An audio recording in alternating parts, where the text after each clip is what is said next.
local high school football recruiting, Greg Smith of Rivals. So Isaac Jensen from Millard South will not be taking a visit to Lincoln in June to go to Florida State instead. So Chase Lofton, who was also an in-state tight end, is at Florida State. So Isaac Jensen will not be visiting Nebraska. So Matt Rhule, he'll be sad. But Matt Rhule moves on. I think Matt Rhule, the heavy lifting for 2025 is over for Matt Rhule because so he is transitioning into this CEO role, which he will handle much better than the previous head coach who was told he was going to be a CEO. It's a decision that Rhule has made. Now, he will still coach, but he is more of a CEO, which leads to a little bit more of a calmer demeanor. I know it's spring, so, Nebraska's not going to be 0-1 except for the white team because the red is a 4.5-point favorite over the white team for the spring games coming up at the end of this month. But I think his heavy lifting for 2025 is over. Now, he'll still have to coach. He'll have to make decisions. But as he makes kind of a transition into being a CEO, hiring a head coach of the defense, head coach of special teams and defense, bringing in a huge asset to him, Phil Snow. Matt Rhule likes to teach, right? He is like a teacher. He would be a guy that would just be a vagabond and go across the country teaching football clinics.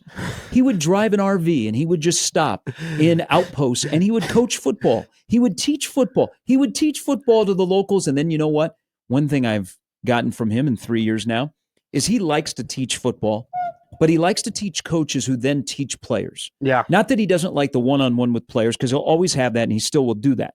But I think he gets great joy out of teaching his coaches and then watching his coaches teach the players. And I think that's kind of what he's done this spring. But his teaching of what he wants is also added why I say he's done his heavy lifting is over because he reworked his roster. Yeah. He has a fit with the culture of players that are here. And then I think, and maybe he has said this, I think he thinks he has hit the ball out of the ballpark with his current staff, that this is the best staff by far in his 3 years here.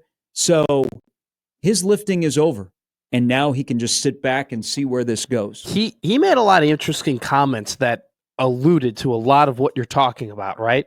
The first one that sticks out was he's like, I get bored of practice now. He said straight up, he goes, I get bored.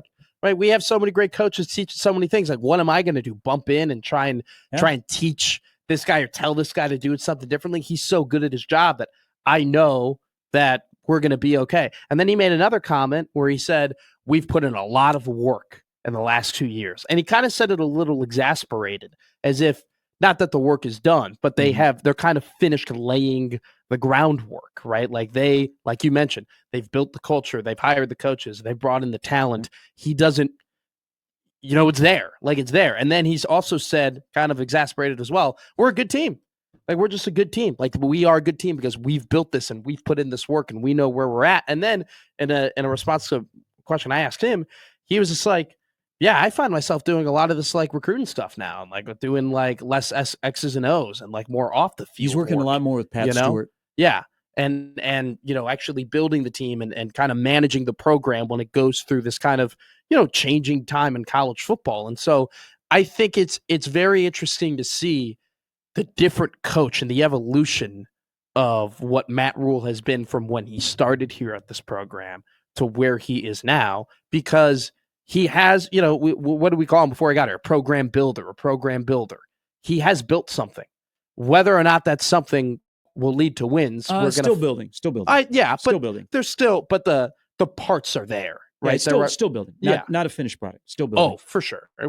Honestly, until I don't think anything is really a finished product until now. If you've been to a practice, not a media practice, but if you get a chance, you always know that Rhule is around because usually they have him mic'd up, and so you hear him. He is everywhere.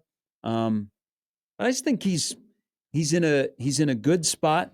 I don't know that him saying we're going to be a good team. We'll see at Arrowhead in 140 days or whatever it is.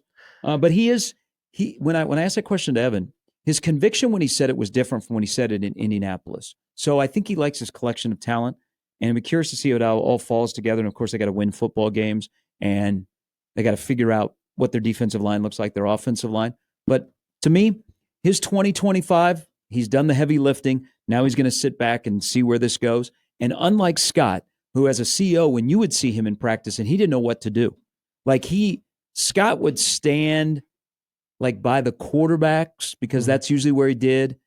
But then it was awkward to see him go down and like, stand by the defensive lineman working in the pit or anything like that. Or like go to other coaches. Like and Rhule strikes me as a guy that is very comfortable bouncing around the field because there's a lot of guys that they just spend all the time with offense. They stand with the quarterbacks and that's all they watch. So I thought it was curious what he tried to lead the media down of kind of explaining how their spring is going. I don't know if that increases the spring interest because the spring interest for football actually is kind of low compared to previous seasons. Sure. When maybe it should be higher because I think there's more optimism inside of the program. But that's why we have the Husker games.